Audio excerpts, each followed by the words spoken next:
அந்த காலத்தில் நெருக்கடிகள் சூழ்ந்தபோது பழைய கம்பீரமாக சொன்னவர்.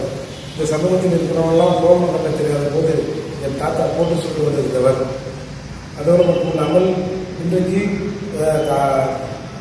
அவர் அன்றைய முதலில் சொல்வதுனா தாக்கப்பட்ட மக்கள் புதிய இடங்களில் பிரவேசிக்கக்கூடாது என்ற இந்த சட்டத்தை தமிழக சட்டமன்றத்தில் சட்டம் நிறைவேற்றியது மட்டுமல்லாமல் தன்னுடைய மார்பில் பறையன் என்று எழுதி கொண்டு மயிலாப்பூர் வீதிகளில் சாரட் வண்டியில் உலா வந்தவர் வெட்டமலை சீனிவாசன். இங்கே இருக்கிற அண்ணா யூனிவர்சிட்டியின் சான்சலராக இருந்தவர்.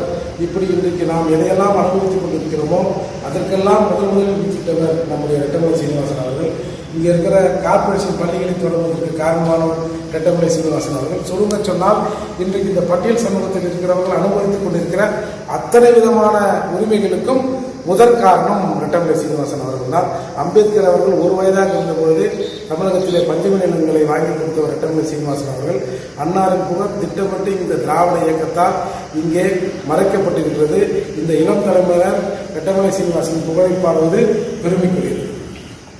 தமிழ்நாட்டில் இப்போ நிறைய இளைஞர்கள் பாதிக்கப்படுறாங்க.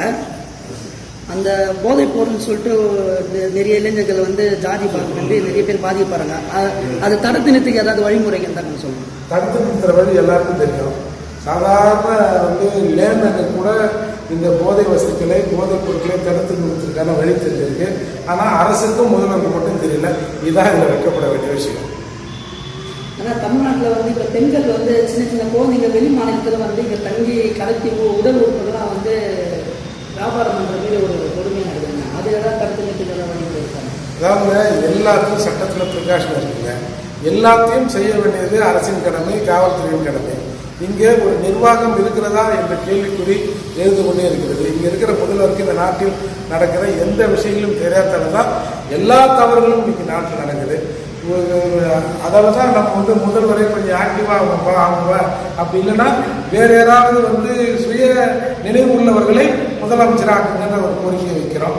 இந்த நேரத்தில் இந்த வெட்டமலை சீனிவாசன் பிறந்த நாளை அரசு விழாவாக்கிய பெருமை எங்களுக்கு உண்டு. 2015 ஜெயலலிதா அம்மையார் முதலாக ஆட்சிக்கு வந்த பொழுது 2011 கன்னியாகுமரி சென்னை நோக்கி ஒரு வாகன பேரணி வைத்து வெட்டமலை சீனிவாசன் பிறந்த நாளை அரசு விழாவாக்க வேண்டும் என்ற ஒரு கோரிக்கை வைத்தோம். ஏன்னா ஏற்கனவே வெட்டமலை சீனிவாசன் பிறந்த நாளை அரசு விழாவாக்க வேண்டி நாங்கள் செய்த போராட்டத்தின் விளைவாக நாங்கள் சிறைப்படுத்தப்பட்டோம், கண்டிஷன் பெயில் போட்டோம், பல இன்னல்களை அனுபவித்தோம். அதன் காரணமாக ஆட்சிக்கு வந்த உடனே 2011 கன்னியாகுமரி சென்னை நோக்கி ஒரு வாகன பேரணி வச்சோம். வாகன பேரணி சென்னை அடைவதற்குள் 5ஆம் தேதி என்று நினைக்கிறேன் கூப்பிட்டு அதற்கான ரெக்கார்டுகள்லாம் வாங்கி கொண்டு நல்ல பதில் வரும் என்று சொன்னார்கள். 6ஆம் தேதி 2011 முதல் வருகின்ற பிறந்த நாளை அரசு விழாவாக அறிவித்து நடத்துவோம் என்று சொன்னார். இந்த நேரத்தில் ஜெயலலிதா அம்மையாரை நாங்கள் நன்றியோடு நிறைவு